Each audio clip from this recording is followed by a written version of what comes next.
Welcome to the show that teaches you the things your parents and teachers are too afraid to, the Helios blog.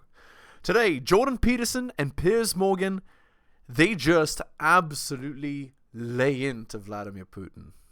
Here we go. The reason she's alone is because she's difficult. Women are not accepting the bare minimum. Women fuck men they respect. All the women who say things like, I'm strong, independent, I don't need no man, like, y'all impress me. Women just gaslight each other and say what they want to hear.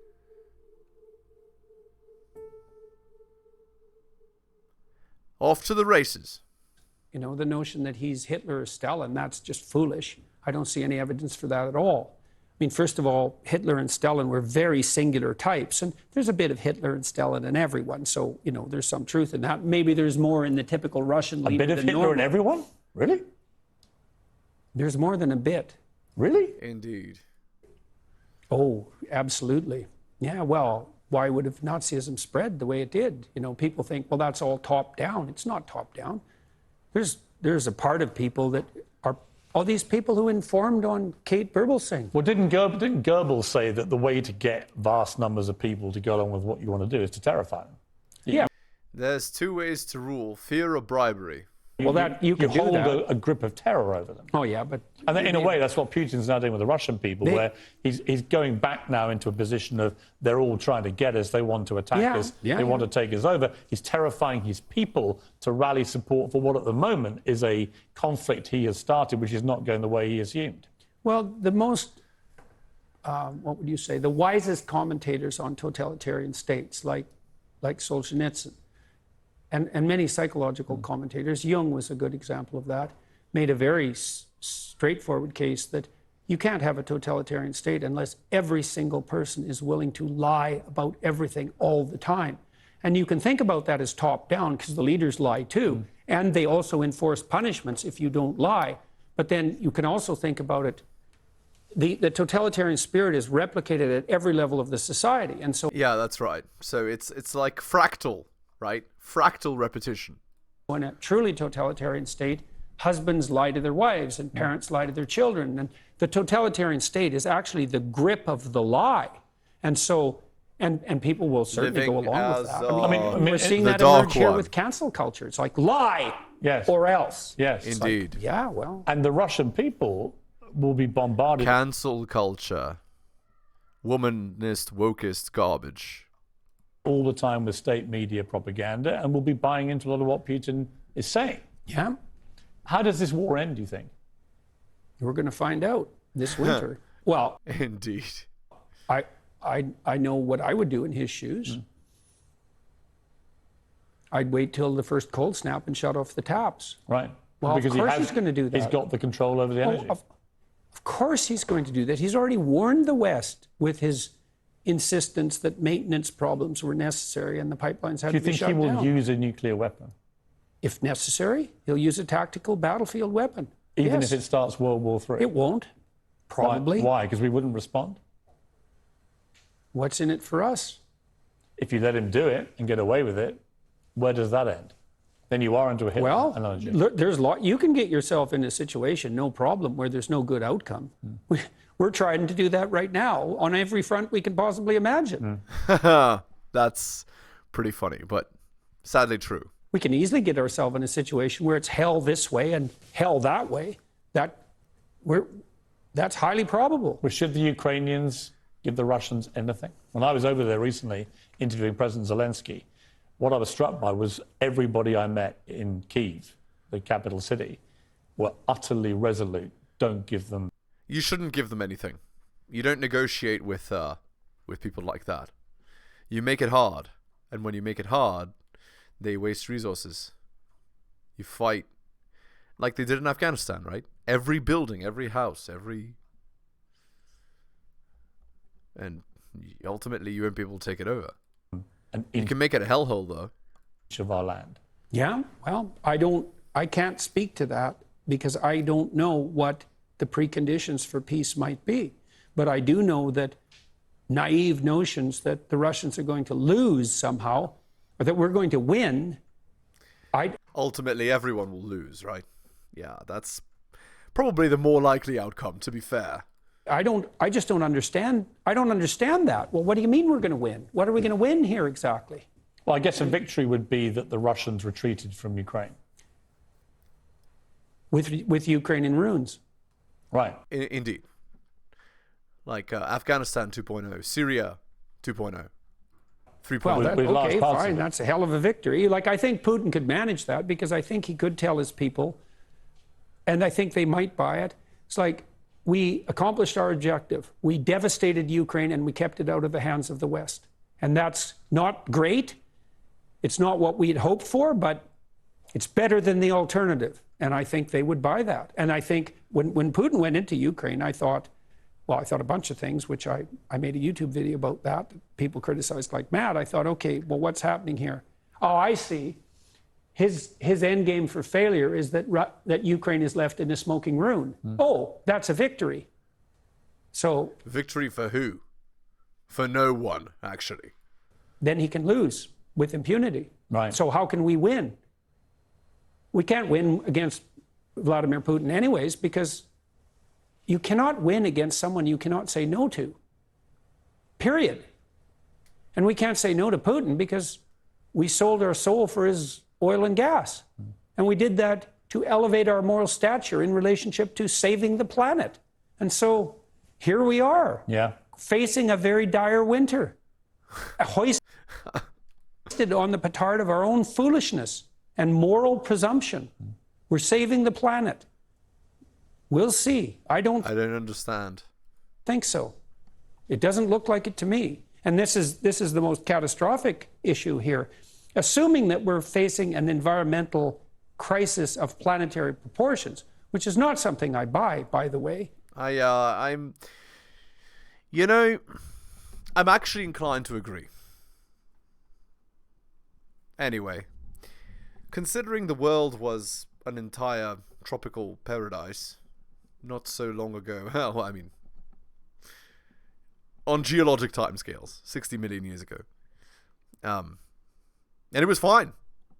Abundant life. We have people living in the tropics right now. Happy as can be, happy as a clam. So, to say that, we can't go to that and be fine is a little bit ridiculous. But anyway, maybe the argument is how fast, right? But even if it's fast and we have mass plants dying, does it really matter? Because we as humans, wherever we're on the planet, we can move the plants around, right? We are that powerful, and plants have an interest in growing. So you don't have to move all the plants. You just have to move plants that could grow in the new environment if the weather really is changing too fast, right? Animals will adapt, and the animals that don't adapt will die. But anyway, I think life is more resilient than all this. Assuming we are, well, then I would imagine that you would put in place measures that would ameliorate that problem instead of exacerbating it. But all the measures you're putting in place are actually making the environmental problem worse. So how is that even vaguely acceptable? And I look at that and I think, oh, I see. It's just like George Orwell said about middle-class socialists 50 years ago. It's not that you love the planet, it's that you hate humanity. Indeed. So, well, have at her, boys and girls, and we'll see what happens this winter. And it's very terrifying to me. It is. I especially here, because your energy prices have gone way out of control, and that's going to hurt a lot of poor people, and certainly around the world as well. The World Bank already estimated that we've put 350 million people into what they call food insecurity. 350 million. That's 3 times as many as the communists managed to kill. Maybe we can manage that in a winter. But the planet has too many people on it anyway, so, that's just poor people. Oh, man. 15 years, we've erected virtual perceptual systems and virtual systems of representing reality. Now, if your system of representing reality is not in accord with reality, you're delusional. Indeed. 2024 in a nutshell. And right? 2024 girls in a nutshell. Technically, that's what a delusion is. And you're going to run into trouble when you try to act in your fantasy and run into the world. My truth versus the truth. Well, these virtual worlds that we've erected on top of the real world don't run by the same principles as the real world. And that makes them delusional. And that delusional... That's like womanist wokeist stuff. Element is affecting us very badly in a couple of ways. I just heard Jonathan Haidt this morning talk about some of the research he's reviewing in his new book. He shows very clearly that young liberal women, the probability that a young liberal woman who saturates her life with social media has a mental illness is more than 50%. You can't make this crap up. Yeah, so it literally... So what is the purpose of giving all these women mental illnesses? What is the purpose? The purpose is they become idiot consumers, right? They don't get married, they don't have children. Their only purpose is to consume, to make money for your business. That's how bad it's got. Yeah, it's really bad. But that's not the only thing that's going on. You see, the other thing I've been watching, and this is really quite frightening to me, is that one of the problems with online communication is it disinhibits the narcissists and the psychopaths. And the reason for that is that they can circumvent the normal control systems that obtain in face-to-face interaction. Yes. You know, and in face-to-face... YouTube comments in a nutshell. 99% of people saying, oh, you suck, oh, you're terrible, oh, stop talking, oh, blah, blah, blah. You know, and you have to develop a thick skin, right? But that is a demonstration of the people with the lowest empathy are overrepresented, right? They're not saying, go, keep going, persevere, you're doing great, you know? No, it's an overrepresentation of negativity, right? But everywhere. Face-to-face interaction, there's things you will not say or do because you will be held responsible, and maybe immediately.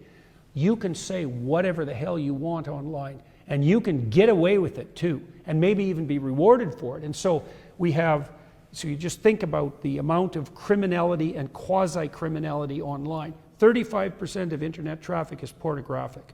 And it isn't nice guys that are running that. Let's put it that way. There's an immense amount of online criminality. Like, most people are targeted by online criminals on a pretty regular basis. And then we just have the run-of-the-mill narcissistic psychopaths who generate anonymous troll demon accounts who are spreading misery and sadistic hate as fast as they possibly can. And there's no barriers whatsoever to them doing that.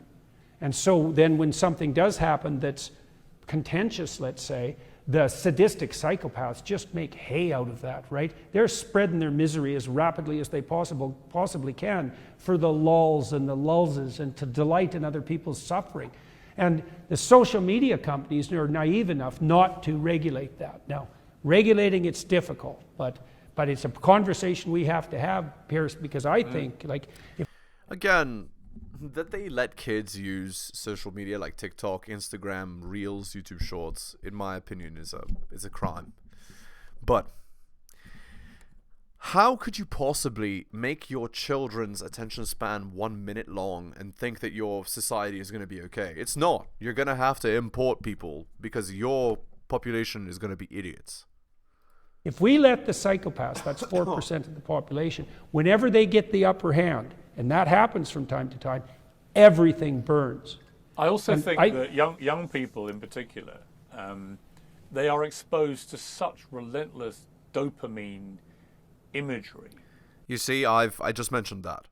Both still pictures, videos, whatever. And in particular, the last 3 weeks, if you're a young person with an impressionable mind, and you're getting bombarded with some of the worst imagery imaginable, you know, babies. And in 30-second clips. Dead, limbless, and so on. If you're getting that on your feed all day long, which I'm seeing on mine, so they must be, it can only have an incredibly damaging effect to I think, a young... PSYOP, Chinese PSYOP. Generation already ripped with anxiety, ripped with problems about how to deal with the real world. And I think a lot of it is they're just seeing so much bad stuff. It's true.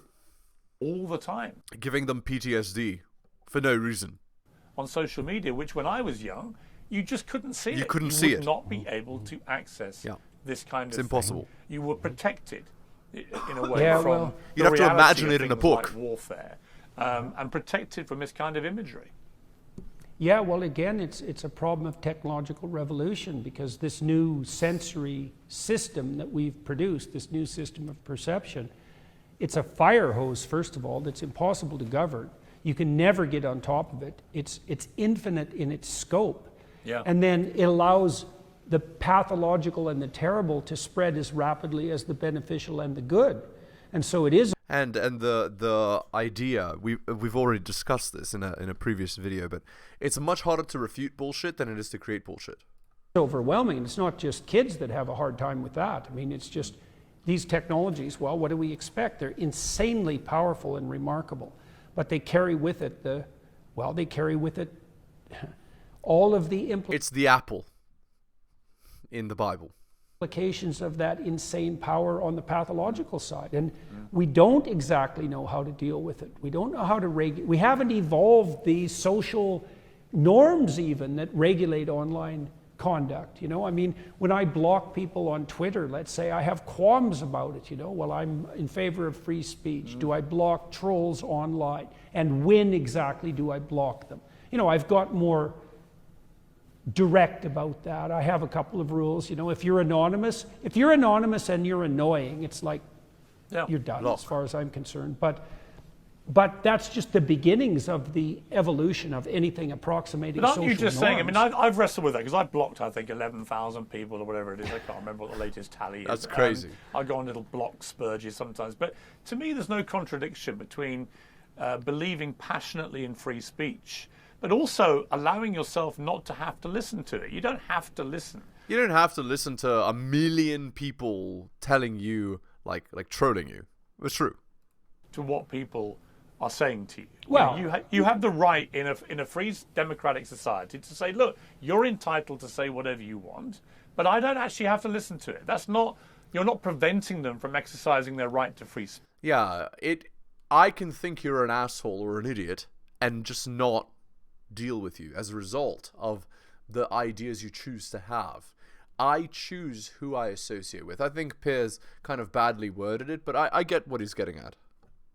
Speech. You're just saying, I don't want to hear it. Well, sorry. that's why we have walls. Like that's Right. a good example of the difference between the virtual world and the real world. I mean, Right. you have a house and it has walls and a door. And the reason for that is you don't want a random stranger to come in and just yell things at you whenever. True. Yeah, Right. yeah. You know, and so Right. what are the walls and the doors on social media? Well, we have no idea, because we thought, well, we'll democratize the public square.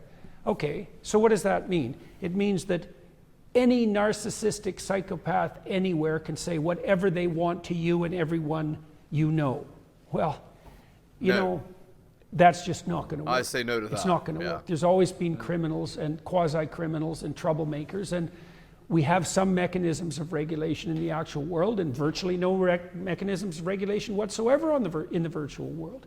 And so, yeah, it's a tremendous problem. And it is also making it more and more difficult for us to distinguish what's real from what's not real, because you don't know when you're being played for a, what would you call, masochistic fool. Yeah, when you're being played for, for a clip, so they can clip you for a minute and use it to destroy your reputation, or try. By a sadistic psychopath. And the answer to that is often.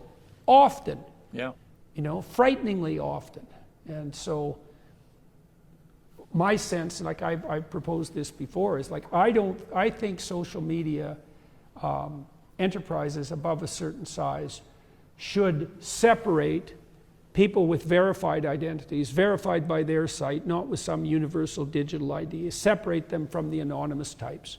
Like if the anonymous types want to post, no problem, but they shouldn't get to post with the actual human beings, because there's no response. It also allows the bot accounts, like, Russian bot farms and all that, to affect elections and things like that. Responsibility, and then you say, well, maybe I'm a whistleblower and I'm standing for truth and I don't want to bear an undue responsibility for telling truth to power. It's like, my sense online is for every one whistleblower who's genuine, who's anonymous, there's 999 anonymous troll demons who are sadistic. Yep.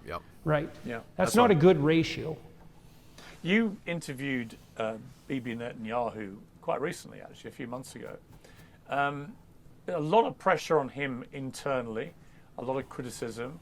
Hamas released a video on Monday of some of the hostages attacking Netanyahu's administration for not having a ceasefire and so on. That was clear propaganda.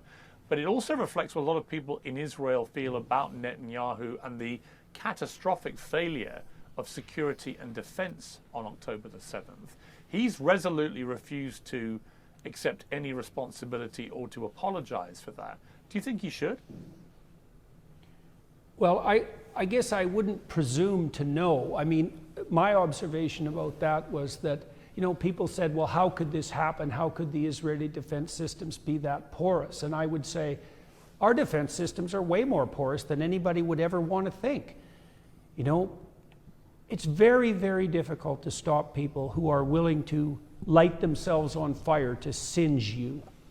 Indeed. And any random person in a civilized society can cause an unbelievable amount of mayhem and trouble.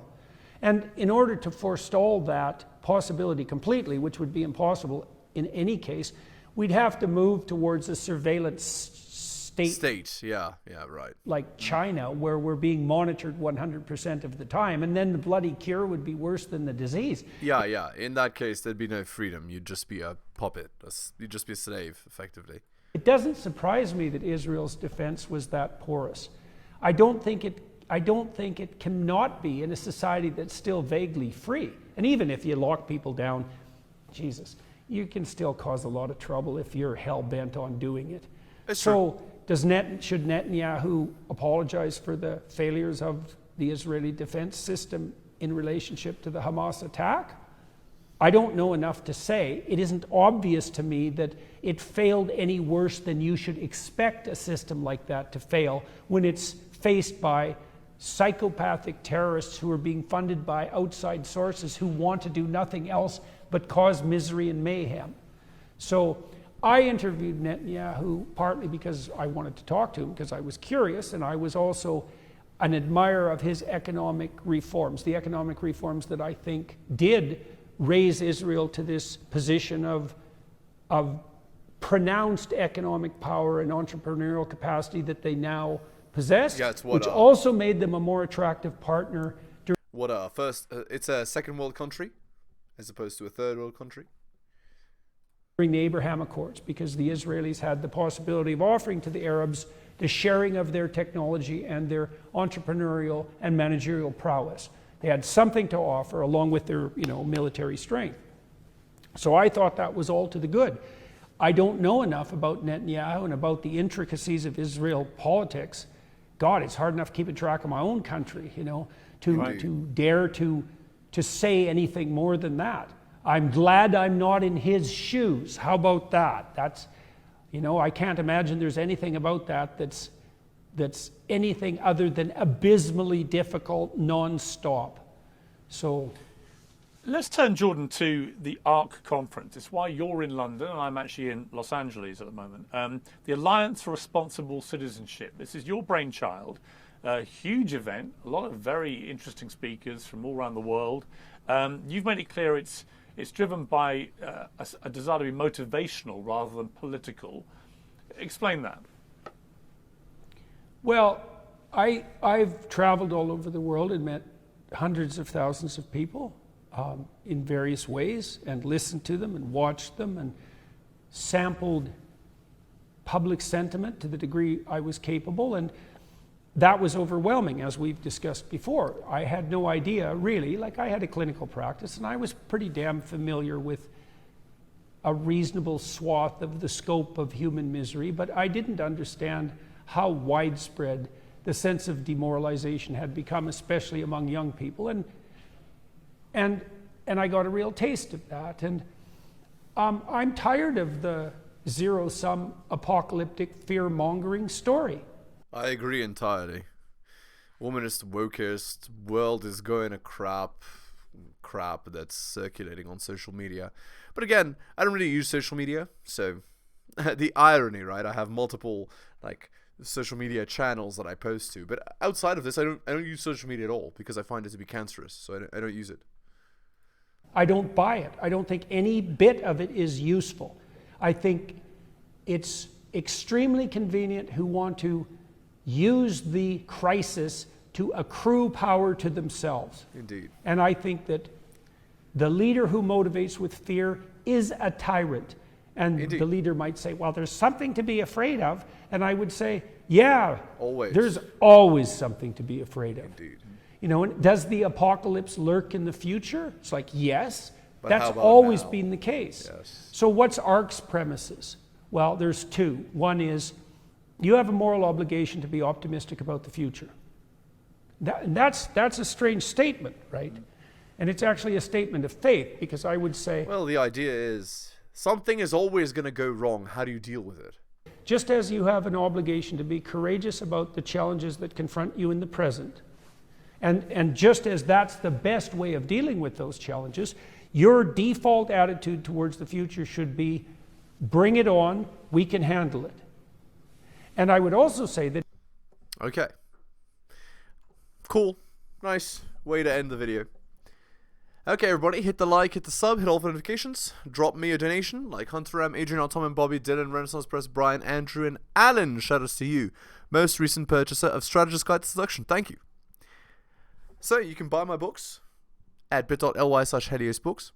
Want to watch my videos in batches of 4, 3, whatever, instead of 1 per day? You can. Just go to my Patreon. I offer early access there. Want me to help you out? Well, if you do, I offer coaching services.